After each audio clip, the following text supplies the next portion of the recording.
Dédicace au macro, dingo barge au salaud. Les rats s'écartent lorsque j'arrive pour faire mon intro. Vous n'êtes pas entré dans la 4e dimension, mais sur la chaîne secondaire de Roulette Vendetta. En fait, vous êtes entré dans mes bois. Roulette Vendetta des bois. Non, bon, j'arrête les conneries. Aujourd'hui, je vais peut-être même vous faire gagner du temps. En tout cas, moi, je prends du temps pour vous expliquer tout ça gratuitement. Alors, un petit like serait pas de refus, et en termes de temps pour toi, ça représente qu'une petite pécadille. Parcourir la galaxie en abattement de cils. Alors, quel est l'objet de tout ce remue-ménage ? Eh bien, j'ai découvert ma mission de vie. Ah oui, à 48 ans, il était temps, tu me diras. Et en fait, je crois même que j'ai toujours un peu su ce que je voulais, mais sans oser vraiment me l'avouer ou sans vraiment regarder les choses en face. Certainement que j'ai été aveuglé par, des fois, les injonctions du système, de la société, de la famille, de la facilité, la fainéantise aussi de choisir les chemins les plus faciles. Tu vois, c'est toujours plus facile d'être employé que entrepreneur, par exemple, etc. Bon, donc, on pourrait dire j'ai perdu 30 ans de ma vie, quoi. C'est-à-dire quand je suis sorti de l'adolescence, où j'étais vraiment avec la force de l'âge, j'aurais pu me lancer la tête la première dans des choses qui comptent. Parce qu'on se dit, bah, c'est à cette époque-là que t'as la force, pas à 47 ans. Et je suis d'accord avec vous, parce que je me rends bien compte que effectivement la vie est très injuste à ce niveau-là. C'est-à-dire qu'à 20 ans, on a rarement les épaules assez expérimentées pour justement se lancer dans des trucs que notre force physique nous permettrait. Alors qu'aujourd'hui, j'ai beaucoup plus de sagesse, etc. J'ai beaucoup plus d'expérience, mais je n'ai pas forcément la même force physique qu'à 20 ans. Bon, c'est une injustice, il va falloir quand même que je fasse les choses, même si c'est injuste, même si c'est pas toujours facile, ben, il faut quand même agir. Et c'est aussi ça mon message, c'est que c'est pas toujours simple et pas toujours juste vis-à-vis que ce que l'univers il pourrait nous mettre à l'âge de 20 ans, à la fois de l'expérience, de la force physique, mais non, ça se passe pas comme ça. Il y en a qui ont déjà la tête sur les épaules et je ne faisais pas partie de ces gens-là. Alors certes, tout ça peut représenter peut-être une image un peu caricaturale de la problématique qui est de trouver sa mission de vie, car bien sûr, mon batifolage à droite, à gauche m'a permis d'apprendre certaines compétences. Mais il arrive un moment, bah, c'est ce que j'essaie de dire là en fait, c'est qu'il arrive un moment, c'est le temps presse. Et ça serait mauvais de continuer à vouloir stagner alors que la mort n'est plus si lointaine, alors que on a tout, les cartes en main. Certes, peut-être pas la force physique qu'on avait à l'âge de 20 ans, mais on a quand même des bras, des jambes. Et il faut savoir une chose, et je vous le dis tout de suite, il faut entamer son œuvre avant qu'il soit trop tard, mais il faut savoir qu'accomplir son œuvre demande beaucoup de temps et d'énergie, et quel que soit ton âge, quelle que soit ton expérience, quelle que soit ta sagesse, quel que soit ton argent, quel que soit paramètre de départ. Parcourir la galaxie en abattement de cils. Alors, c'est bien beau tout ça, mais c'est quoi ma mission de vie ? Quelle est-elle vraiment ? Eh bien, ça va vous paraître un petit peu farfelu, je vous le dis tout de suite. C'est faire avancer la science, d'une manière ou d'une autre. Améliorer l'efficacité des balais à chiottes, ou découvrir des idées de récits de science-fiction qui pourraient inspirer de vrais scientifiques, ou simplement développer des logiciels de roulette. Mais en fait, tout ça, c'est faire avancer la science. Alors, pour dire les choses plus humblement, faire avancer le monde, laisser une trace derrière soi. Voilà comment je vois les choses. C'est un désir de ne pas rester en surface, comme cette société du paraître, où c'est bien parce que on voit que t'as des biscottos, c'est bien, on voit que t'as une belle voiture et tout ça, mais derrière, t'es peut-être un pédo, derrière, t'as peut-être mis la tête sous l'eau à des gens qui demandaient qu'à être sauvés de la noyade. On ne sait pas qui tu es vraiment derrière ces apparences. Et moi, je me dis, je ne vais pas travailler mes apparences, je ne vais pas travailler à être bien vu, je ne vais pas travailler à faire croire que je suis beau ou moche ou gentil ou méchant. Je vais être quelque chose, peut-être pas forcément de parfait, mais je vais essayer d'être plutôt que paraître. Alors ça, c'est un petit peu présomptueux, je sais qu'il y a un petit peu une part d'égoïsme là-dedans, mais vous n'avez pas fini, attendez d'écouter la suite. Parcourir la galaxie en abattement de cils. Parce que moi, je suis pas un grand scientifique à la base. J'ai pas été loin après le bac, en vérité.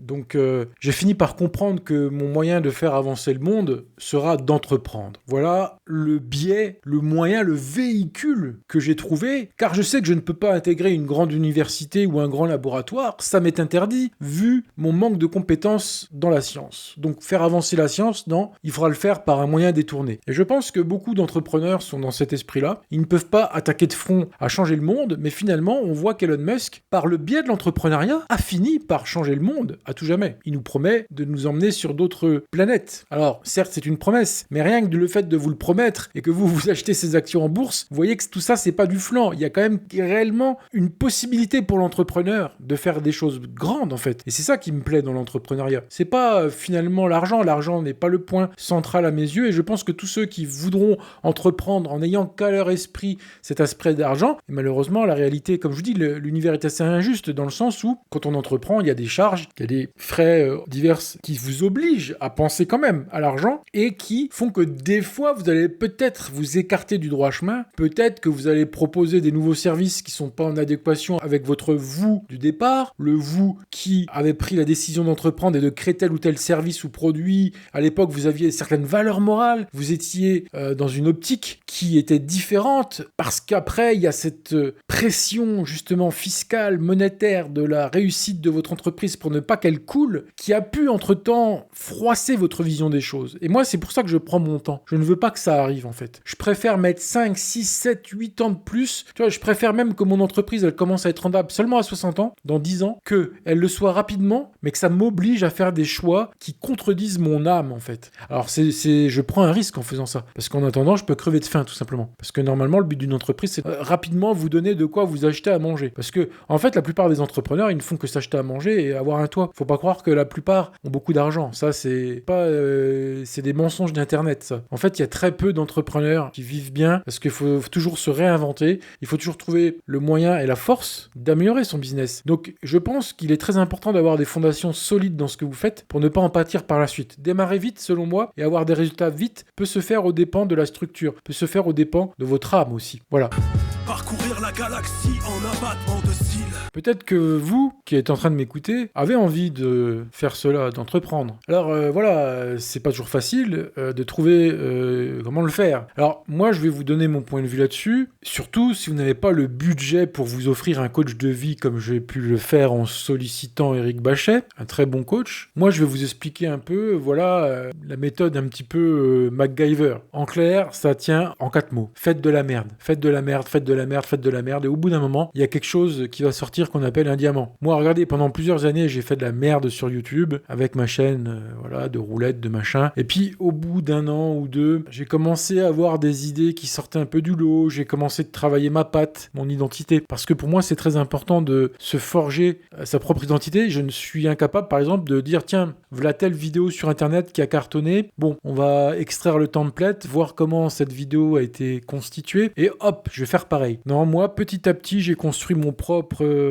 workflow, ma façon de travailler. Je sais que ça met plus de temps que d'acheter une formation clé en main sur la création de contenu, comme vous auriez peut-être envie de le faire. Moi, ce que je vous conseille plutôt, c'est de partir de zéro. En fait, vous commencez de faire, mais sans avoir aucun exemple dans votre cerveau. C'est à vous de développer à chaque fois des petites astuces qui vont améliorer votre travail par petites itérations. Parce que si vous achetez une formation dès le départ sur, par exemple, créer des vidéos sur YouTube, ok, on va vous donner clé en main des solutions, mais vous n'aurez pas vu pourquoi chaque petite astuce qui sont fournies dans la formation existe. Parce que c'est en expérimentant par soi-même qu'on comprend l'importance de telle ou telle chose. Je sais pas quel exemple je peux vous donner. Par exemple, aujourd'hui, j'écris des scripts. Mais ça, je l'ai découvert par moi-même. On me l'a pas dit de le faire. J'ai découvert que, moi, au départ, ce que je faisais, c'est que je m'installais dans ma bagnole, j'avais rien de préparé et je commençais à déblatérer. Ça a pu marcher un temps parce qu'évidemment, quand tu commences, t'as plein d'idées. Puis, au bout d'un certain temps, ça marche plus. C'est plus possible de s'installer dans sa bagnole sans avoir rien préparé du tout et de faire des podcasts d'1 heure. Donc, tu commences à écrire des scripts. Et puis de là, tu dis, ah, mais mon script, je pourrais le découper en plusieurs parties. Tu vois, au départ, tu fais un script d'un bloc. Tu dis, bon, écoute, j'écris tout, puis on verra. Puis après, tu dis, ah ouais, mais ce serait quand même mieux que je fasse des parties. Pourquoi ? Parce que je peux, par exemple,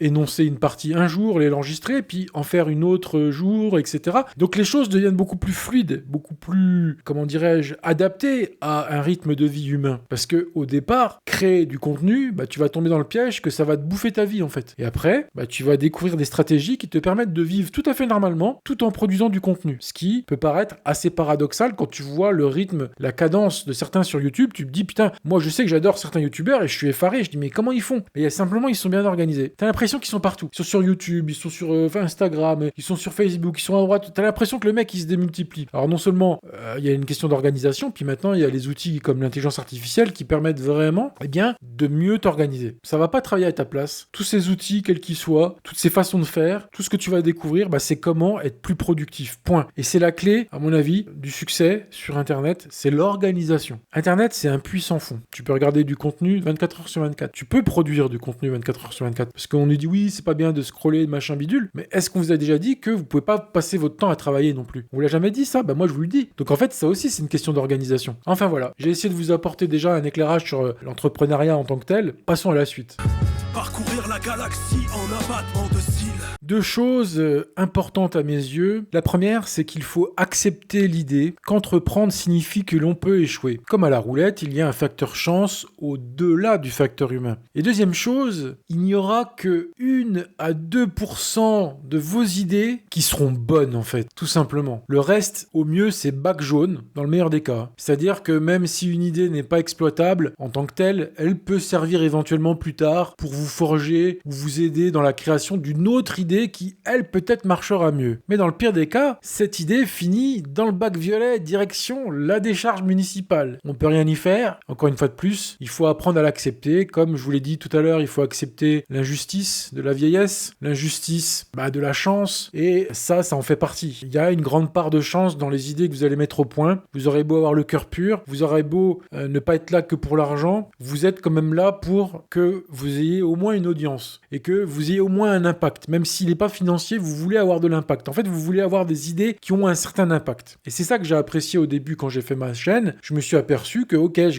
j'en gagnais pas ma vie en fait. Mais par contre, ce qui me plaisait, c'est que je sentais que j'avais de l'impact. Et ça, c'est les idées qui le permettent. C'est pas autre chose. Des idées. Le jour où vous n'avez plus d'idées, c'est comme si vous n'aviez plus de carburant à mettre dans votre voiture et que vous étiez sur l'autoroute. Là, il y a problème. Il faut appeler la dépanneuse ou il faut repartir à pied sur la bande d'arrêt d'urgence jusqu'à la prochaine sortie. C'est pas rigolo. Donc, les idées, c'est le carburant de l'entrepreneur. On ne s'en rend pas compte extérieurement parce qu'on se dit, il a des moyens. Il a des budgets publicitaires, il peut faire des ads sur Facebook, sur TikTok, machin. Il a l'intelligence artificielle qui peut lui créer du contenu, du machin. Ouais, mais en fait, je parle des bonnes idées. Des idées, tu sais quoi, j'ai juste à me mettre en ville et observer les gens, des idées, j'en aurais. Ou il suffit que j'interviewe des gens dans la rue. Et dit, que pensez-vous de tel ou tel sujet? Et des idées, j'en aurais plein. Je vous parle des bonnes idées. Et même l'IA n'est pas forcément capable d'en avoir. En fait, c'est les idées qui ont de l'impact. Comme j'avais lu un coup dans un livre, il y a des idées qui collent. Comme un post-it sur un mur, ou je sais pas comment vous expliquer, mais il y a des idées qui restent, qui s'attachent mieux que d'autres. Et en fait, elles sont pas forcément révolutionnaires et elles sont pas forcément nouvelles, mais il faut les avoir avec vous et constamment et les entretenir. Et voilà, c'est ce que je fais. Et il faut reconnaître une chose, c'est que c'est quand même une certaine fatigue mentale. Il faut toujours avoir des nouvelles idées pour faire avancer votre business, ne serait-ce que pour améliorer des choses à faire, des outils nouveaux à tester. Il y a toujours une grande charge mentale parce que ça évolue très vite. Moi, je sais que quand j'ai commencé YouTube il y a quelques années, l'intelligence artificielle n'était pas encore là. Donc moi, j'ai connu le monde d'avant. Et je peux vous dire que il faut s'accrocher parce que la concurrence, elle va pas vous attendre. Donc il y a toujours une concurrence et ça aussi, ça fait partie du game. C'est-à-dire que si les gens font dans la même thématique que vous, mieux que vous, vous êtes baisé, tout simplement. C'est-à-dire que les gens, ils vont s'abonner à l'autre, pas à vous. Ou en tout cas, vous en aurez beaucoup moins. Et ça, c'est aussi une vérité injuste, mais c'est ce qui fait le charme et le truc et qui pousse et qui donne envie. Parce que, en fait, qu'est-ce qui nous donne envie de nous lever le matin pour faire des choses aussi dures, aussi difficiles, aussi contraignantes dans la durée? C'est parce que justement, il y a cet esprit de compétition, je pense, qui est ancré en nous et surtout chez les hommes, qui est un besoin vital, un besoin de performer. On a besoin de performer, on a besoin, même si c'est pas en montrant ses biscottos, même si c'est pas en soulevant des poids, on a envie d'aller plus loin. Et moi, c'est le domaine des idées que j'ai choisi. Mais c'est un domaine comme un autre. C'est comme de la musculation, mais c'est de la musculation mentale. C'est-à-dire que tu t'entraînes à tout le temps avoir des idées de vidéos, de les déployer, des missions, de bordel, des nouveaux jeux à déployer, des nouveaux projets. Le projet Epic, ça a été très dur pour moi de le mettre au point. Les gens s'en rendent pas compte. Les gens, après, ils participent au jeu. Je vous explique vite fait ce que c'est. Le projet Epic, c'est quelque chose qui est sur ma chaîne principale et qui consiste à recueillir un petit peu des idées auprès de ma communauté pour écrire un livre sur la roulette qui se déroule dans le futur. Donc vous voyez, tout ça, donc j'ai trouvé le nom, projet épique, et donc c'est de l'écriture vraiment en comité. Donc cette idée-là que j'ai eue, bien sûr, va être chapeautée, aidée par l'IA. On est d'accord. Moi, écrire un livre tout seul, je ne pourrais pas. Donc je vous le dis tout de suite, je serai aidé par l'IA dans l'accomplissement de l'œuvre. Mais les idées qu'il y aura dans l'œuvre, c'est là que je veux en venir. Les idées qu'il y aura dans cette œuvre, non seulement elles sont en provenance de ma communauté, mais aussi de moi. Et c'est ça que je veux vous dire, c'est que c'est comme un sport. Parce que les idées, elles viennent pas comme ça. Faut vraiment alors il y a des gens, certainement, qui sont des créatifs nés et qui sont capables d'un premier jet de vous faire le scénario du prochain film qui va tout péter à Hollywood. Mais oui, mais ça se passe rarement comme ça. Il y a rarement des gens qui, du premier coup, moi j'analyse beaucoup justement comment Spielberg avait ses films. Bah, quand tu vois comment les grands réalisateurs font leurs films, mais ils en bavent pour écrire le script. Ça vient pas comme ça. Ah tiens, écoute, je me prends 15 jours là, je m'enferme dans ma cabane là et c'est bon, on se revoit dans 15 jours, j'ai un putain de script pour le prochain film. Mais il y a des scripts, ils mettent des années à s'écrire. Il y a même des films qui restent dans la tête, comme par exemple James Cameron, l'idée d'Avatar est restée des années dans sa tête. Alors je sais que c'est présomptueux de nous, à notre niveau, toi et moi, qui sommes là à vouloir batifoler dans l'underground de l'internet, à se comparer à ces gens-là. Mais néanmoins, ça te donne une idée que même pour ces gens-là, qui sont très forts, qui sont successful, eh bien, les idées, ça tombe pas du ciel. Voilà. Donc, pas plus pour moi et toi. Parcourir la galaxie en un battement de cils. Alors je sais que ça peut paraître assez intimidant ce que je vous ai raconté jusqu'à maintenant, mais c'est pas mon but. Alors peut-être que ça va vous rassurer, mais en vérité le plus dur c'est de commencer, c'est de démarrer. Ensuite c'est l'affaire de quelques années et ça finira toujours, tôt ou tard, par porter ses fruits. Prenez une passion ou un sujet que vous avez en intérêt et hop, lancez-vous. Moi dans mon cas, c'était même un sujet douloureux. J'ai commencé par raconter mes déboires de joueurs plus ou moins addicts à la roulette, ou carrément addicts.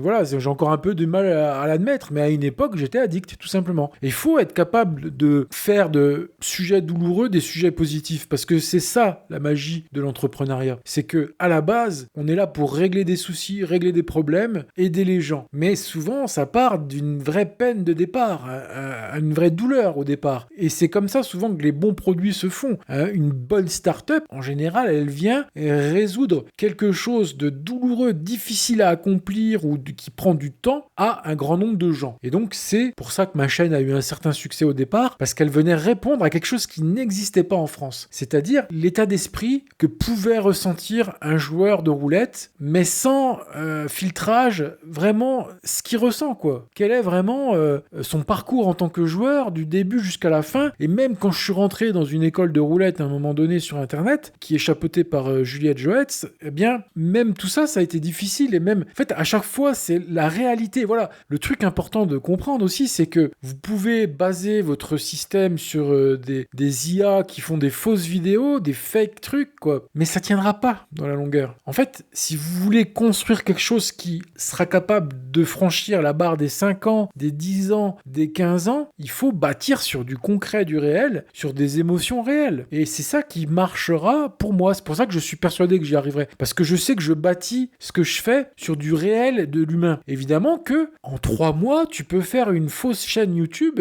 qui, par exemple, peut faire des dessins animés pour les enfants. Les enfants, ça marche bien. C'est un secteur qui explose, tu vois. Il y a aussi la possibilité, par exemple, de faire une fausse chaîne qui t'apprend l'anglais. Il n'y a rien de plus facile. Bon, alors après, le risque, c'est que tu vas te faire bannir. Mais si YouTube bannit les gens, c'est bien l'expression que quand un business est sale, il est facilement dégommable par l'univers. Que ce soit par le bras de YouTube, que ce soit par le bras d'un concurrent qui va te dénoncer, que ce soit par une peau de banane sur laquelle tu vas glisser une peau de banane réglementaire, le fisc, j'en sais rien. Faire du sale, ça te retombe toujours un jour ou l'autre dessus. Ok, ça peut marcher un temps. Tu vas faire 100 000, 200 000 euros, 300 000 euros. Mais ça sert à quoi de faire même 1 million d'euros si c'est pour se retrouver en tôle ou plus avoir le droit d'aller en France, de se faire stopper à la frontière en venant. Tu vois bien que tout ça, c'est facile à comprendre ce que je raconte en vérité. Il y a rien, mais les gens tombent encore dans ces panneaux-là parce que c'est graduel. En fait, les gens c'est comme moi quand je suis tombé dans la roulette. C'est graduel. Quand on fait des erreurs dans la vie, c'est pas du jour au lendemain, tu te lèves et tu te dis, tiens, je vais devenir addict de la roulette. Ou tiens, je vais faire des magouilles dans ma boîte. Tiens, je vais faire un MLM pourri. Non, ça vient petit à petit. Au départ, c'est une rencontre. Moi, si tu veux, c'est la mort d'un proche qui a fait que je me suis mis un peu plus dans la roulette que je n'aurais dû. Tu vois, un peu d'ennui, Et après, ensuite, ça a été des fausses croyances. Ensuite, ça a été les aléas de la vie. Tu vois, j'ai déménagé à Paris, là où il y avait le plus grand casino de France, là où j'ai rencontré des tarés de la roulette. Donc forcément, ça m'a encouragé. Tu vois, alors que si jamais j'avais mis les pieds là-bas, je serais resté le petit joueur de roulette de province. En fait, tous ces événements-là sont les mêmes. C'est pour ça que j'adore la roulette, c'est parce que elle est le synonyme de la vie, en fait. C'est une parfaite métaphore. Et donc l'entrepreneuriat, comme je te disais, la chance, la roulette aussi, il y en a. L'addiction, pareil, dans l'entrepreneuriat, tu deviens addict à l'argent, tu deviens addict aux vues, aux likes. Et moi, c'est tout ça que je souhaite éviter. Et je te l'ai déjà expliqué ici sur cette chaîne, ou sur d'autres. C'est que moi, je ne me montre pas trop, je reste discret sur ma personne, parce que je ne veux pas tomber dans une addiction de ma personne. En fait, je crée une entreprise, et une entreprise, c'est une entité. Et il faut bien distinguer le truc, c'est que c'est pas moi. Et je voudrais jamais que ce soit moi. Parce que là, j'aurais pu faire les choses en mon nom. Dire, voilà, je m'appelle Rigobert de Jean Valjean des Bois, c'est moi, avec mon vrai nom, tu vois. Et puis quoi ? En fait, j'aurais fini par associer ma réussite, l'argent que je gagne, à ma propre personne. Alors que moi, je veux pouvoir appuyer sur un bouton et dire stop, j'arrête, ça me saoule. Toi, fini. Et je sais, ça peut être dur pour vous de l'entendre, mais ça se trouve, demain, vous aurez plus rien dans votre flux. J'existe plus du jour au lendemain. Parce que je considère que ma personne est plus importante même que l'entrepreneuriat, même que l'argent, même que la célébrité. Parce que ma personne, c'est celle qui est capable d'aller marcher dans les bois, tranquille, et j'en ai rien à cirer. Tu vois, je regarde les oiseaux, j'écoute tu vois, je suis là, et comme j'ai fait ce matin, tu vois, ce matin, je suis parti, je me suis dit, c'est la canicule, partons tôt ce matin. Ensuite, quand je reviendrai, j'aurai la pêche pour faire ce que je suis en train de faire, c'est-à-dire de faire le podcast. Et ça vaut tout l'or du monde. Parce que, franchement, tu me donnes une caisse d'1 million d'euros, et tu me dis, non, ça, ce que t'as fait ce matin, tu pourras plus jamais le faire. Tu vas partir ce matin à la fraîche, partir dans les bois qui sont pas loin, non, tu pourras plus le faire. Maintenant, tu vas habiter à New York, je sais pas quoi. En fait, ce million-là, je te l'offre, mais il y a des conditions avec. Tu vas devoir habiter dans du béton, dans une grande ville, avec de la pollution, des cons qui courent partout, des métros, des bidules. Mais t'auras 1 million. Mais je vous le dis simplement,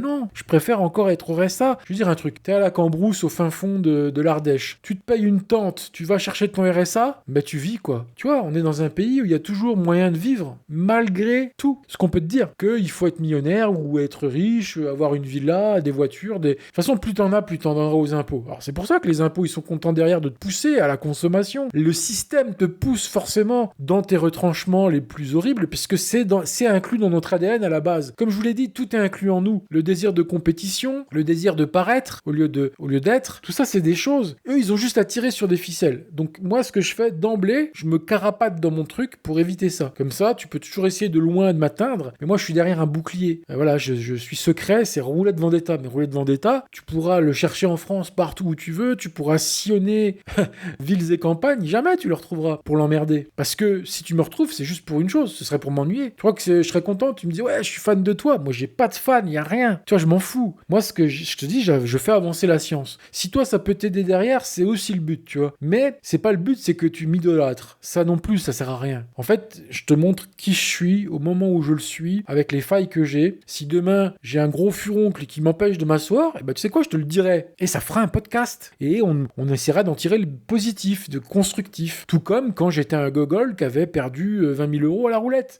J'en ai fait une émission. Voilà, c'est comme ça. Transformer le caca en or. Mais ne pas se faire avoir par le veau d'or.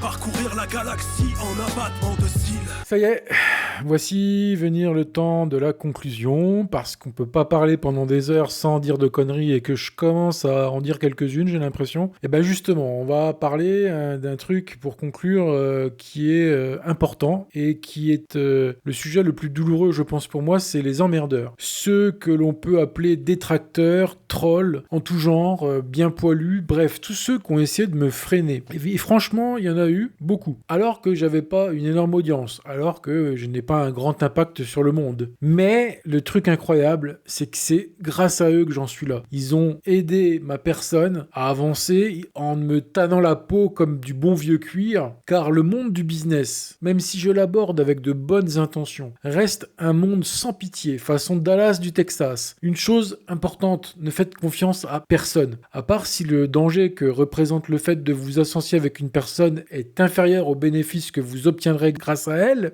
je vous vous déconseille fortement de faire confiance aux premiers venus. Car, en vérité, les gens vont vous écraser sans le faire exprès. Ce sera même pas volontaire de leur part. C'est comme toi, quand tu marches dans l'herbe, t'écrases une fourmi, t'en as même pas conscience, mais t'as pas envie. On te dirait, monsieur, est-ce que vous voulez l'écraser, cette fourmi? Même si la fourmi, elle est 100 fois moins puissante que toi et elle a aucune défense, elle sert à rien à tes yeux, mais t'as pas envie.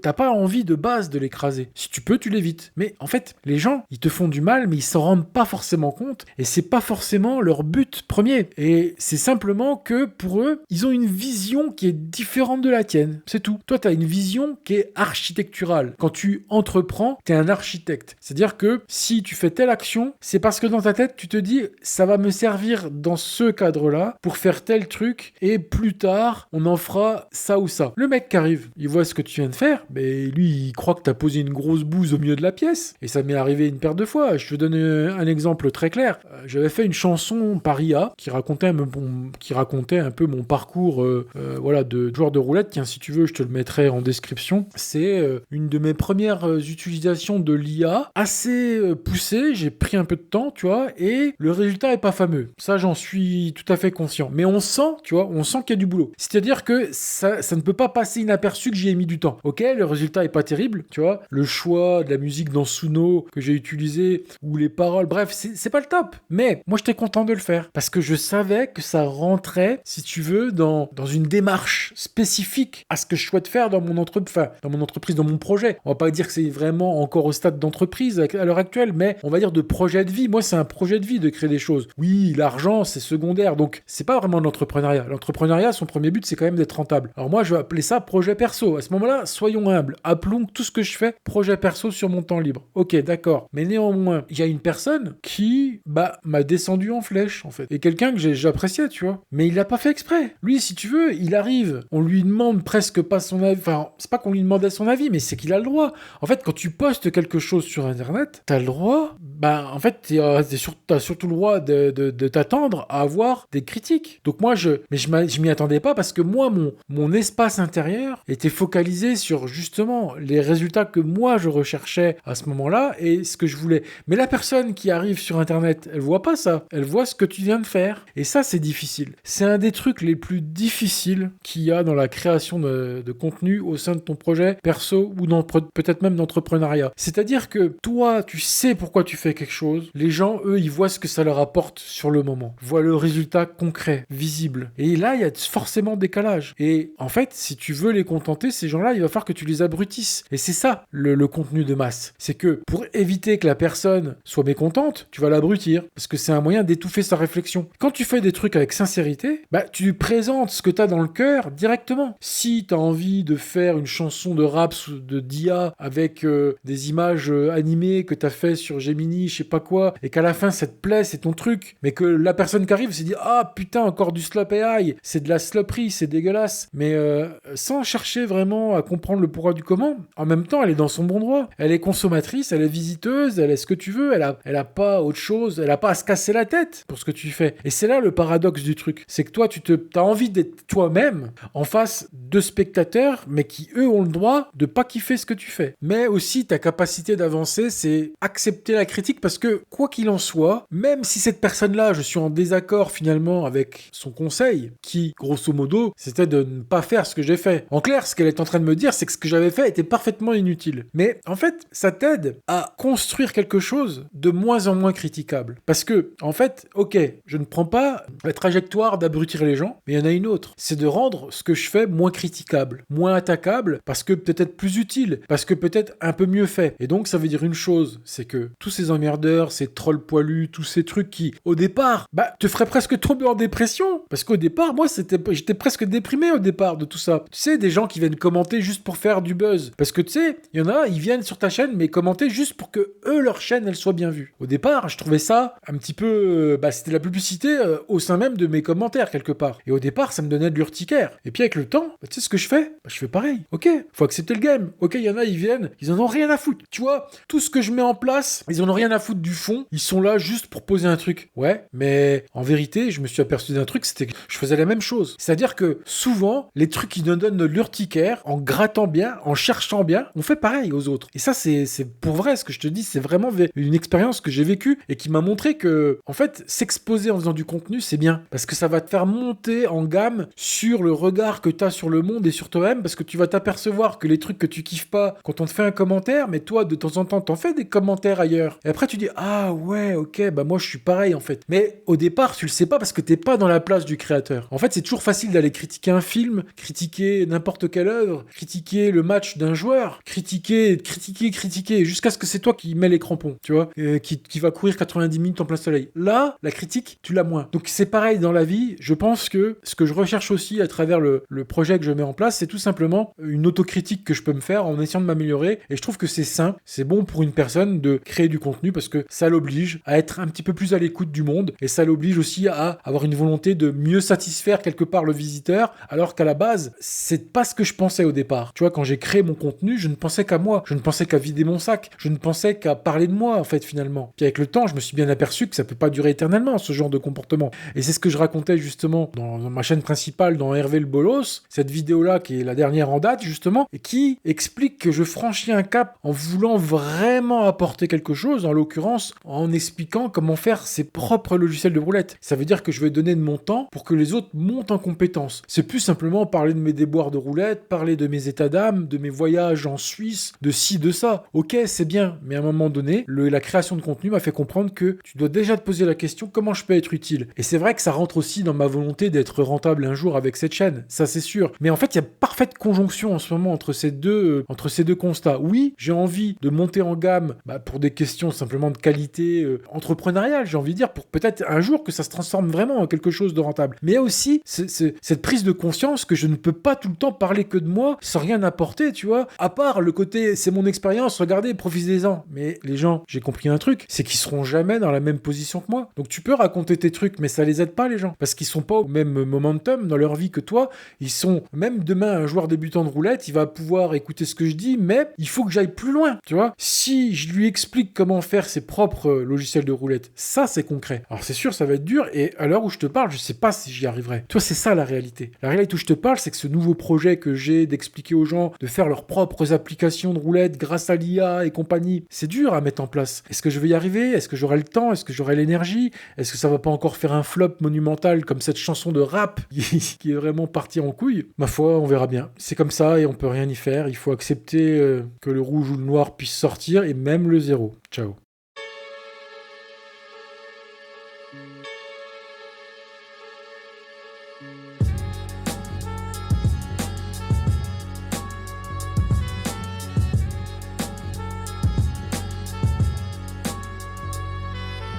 Au centre du macrocosme, je plane seul en compagnie de mes démons. Mes ambitions ratées, j'écris un son, médite, songe une nuit d'été, ressasser le verbe, qu'on crachera sur scène ou en battle. La solitude me ronge, je suis pas fan des mondanités, j'évite la société du mieux que je peux.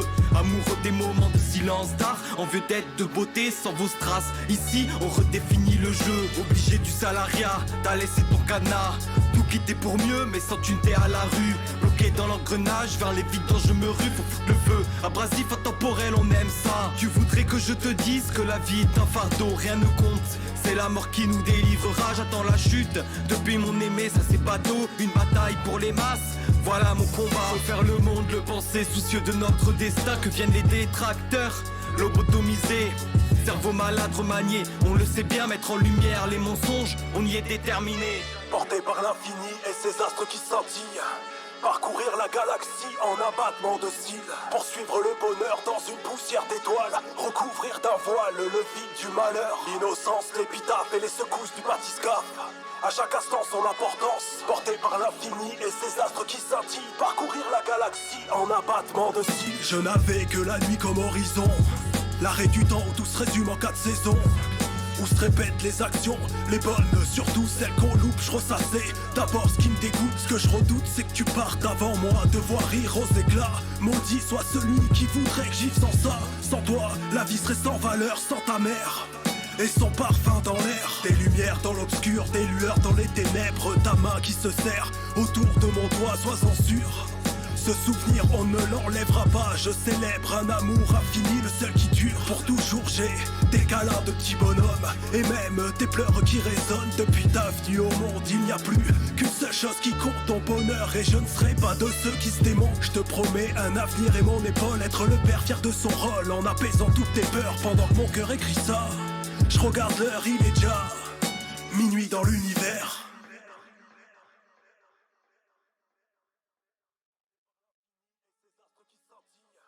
Parcourir la galaxie en un battement de cils. Poursuivre le bonheur dans une poussière d'étoiles. Recouvrir d'un voile le vide du malheur. L'innocence, l'épitaphe et les secousses du bathyscaphe.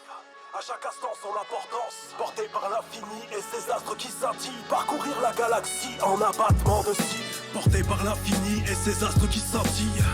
Parcourir la galaxie en un battement de cils. Poursuivre le bonheur dans une poussière d'étoiles. Recouvrir d'un voile le vide du malheur. L'innocence, l'épitaphe et les secousses du bathyscaphe. À chaque instant son importance. Porté par l'infini et ses astres qui scintillent. Parcourir la galaxie en un battement de cils.